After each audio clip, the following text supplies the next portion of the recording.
बड़े सगीर से अजमेर शरीफ उर्स में ज़ायरीन के पहुंचने का सिलसिला जारी है। ऐसे में सियासतदानों और फिल्म स्टार्स की भी चादर अजमेर पहुंची है। वहीं अब खासो आम ज़ायरीन के साथ ही आर्मी के जवानों ने भी हजरत ख्वाजा मोइनुद्दीन हसन रिश्ती रहमतुल्लाह अलैह के उर्स मुबारक में तिरंगा चादर पेश की है। आर्मी के रिटायर्ड मिसाइल मैन हाजी रुस्तम चिता के मुताबिक यहाँ तिरंगा चादर का जुलूस बनारस से शुरू हुआ, जो दिल्ली जयपुर होते हुए अजमेर शरीफ पहुंचा।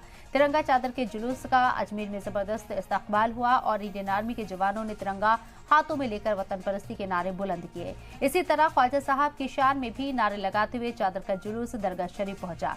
दरगाह में तिरंगा चादर पेश किए जाने पर इंडियन आर्मी की मजबूती, कामयाबी और सलामती की भी दुआ मांगी गई। इस तिरंगा चादर के दीदार के लिए लोगों का हुजूम भी लग गया।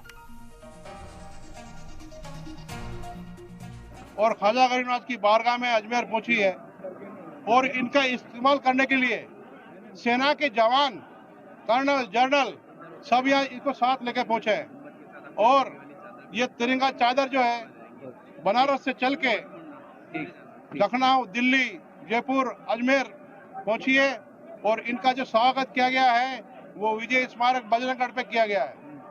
और हम लोग ये चादर लेके आने का हमारा मकसद जो है वो है कि हिंदुस्तान के अंदर अमन चैन कायम रहे, सभी एकता से बने रहें और एकता को मिसाल बने।